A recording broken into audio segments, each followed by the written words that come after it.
Hello everyone. आज हम पढ़ने वाले हैं मिस रिप्रेजेंटेशन के बारे में, जो इंडियन कॉन्ट्रैक्ट एक्ट के सेक्शन 18 के अंदर आता है। मिस रिप्रेजेंटेशन, जैसा कि आपको वर्ड से ही समझ आ रहा होगा, रिप्रेजेंटेशन यानी कि जो दिखाया गया है उसे मिस रिप्रेजेंट करना, यानी कि फॉल्सली दिखाना। A statement of fact which one party makes in course of negotiation with a view to inducing the other party to enter into contract is known as misrepresentation. It must relate to some facts which is material to the contract. It may be expressed or written or spoken.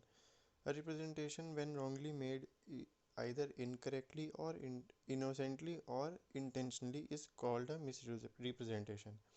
Misrepresentation means and includes the positive assertion in a manner not warranted by the information of the person making it.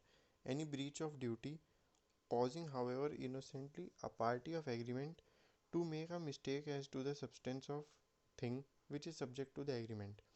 अभी तक के 3 point और ऊपर की definition को पढ़ गए हमें ये समझ आता है कि मिसरिप्रेजेंटेशन वो होती है जिसमें फैक्ट्स को बदला जाए और सामने वाले को बहला फुसला के उसका डिसीजन चेंज करा जाए।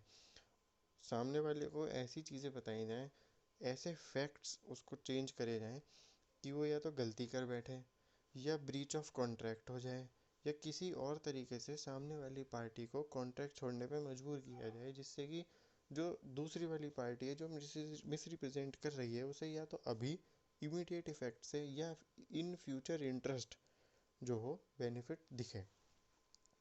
आगे आते हैं अनवारंटेड स्टेटमेंट्स। इसका मतलब वही होता है कि कुछ चीज़ों की मिसरिप्रेजेंटेशन करी, फैक्ट्स ट्रू नहीं बताए, ओपिनियन चेंज कर दिए, फाइल्स चेंज कर दी, डॉक्यूमेंट्स गलत दिखाए, अकाउंटिंग के जो प्रिंसिपल्स हैं उनको दूसरे प्रिंसिपल्स चूज़ कर लिए जिसकी वजह से स्टेटमेंट में प्रॉफिट ज़्यादा आ रहा है। Effects of misrepresentation: when consent to an agreement is caused by misrepresentation, the agreement is a contract avoidable at the option of the party whose consent was so caused. A party to a contract whose consent was caused by misrepresentation may, if he thinks fit, insist that the contract shall be performed and that he shall be put in the position in which he would have been. इसका सीधा सीधा ये मतलब होता है कि miss representation को calculate करने का तरीका अपने आप को कि सामने जो गलती करी गई है वो एक्चुअली में मिस रिप्रेजेंटेशन मानी जाएगी या नहीं मानी जाएगी, और उससे कितना बड़ा लॉस जो है सामने वाली पार्टी का हो रहा है।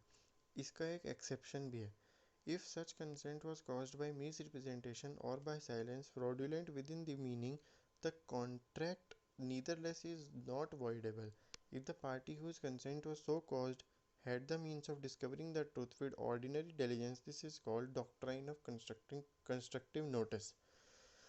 इसका साफ साफ मतलब ये है कि आपने गलती से या किसी के में आके मिस रिप्रेजेंट करे फैक्ट्स, तो आपका पूरा का पूरा कॉन्ट्रैक्ट जो हो जाएगा, बल्कि इसको माना जाएगा डॉक्ट्राइन ऑफ कंस्ट्रक्टिव नोटिस।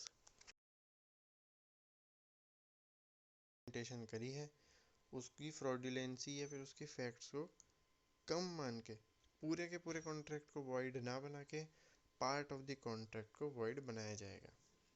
अभी हम कोअर्जन के चौथे पॉइंट पे हैं, जो है मिसरिप्रेजेंटेशन। हिंदी में बोला जाए तो मिसरिप्रेजेंटेशन का मतलब होता है कि फैक्ट्स या पॉइंट्स या ट्रुथ को आड़ा टेढ़ा करके दिखाना, जिससे कि सामने वाले को मिस इंटरप्रेट करा जाए और उसका डिसीजन वेरी कर जाए जो असल में उसे लेना था, और दूसरी पार्टी को फ्यूचर इंटरेस्ट में बेनिफिट मिले या और किसी तरीके से उसको बेनिफिट महसूस हो इमीडिएटली या फिर फ्यूचर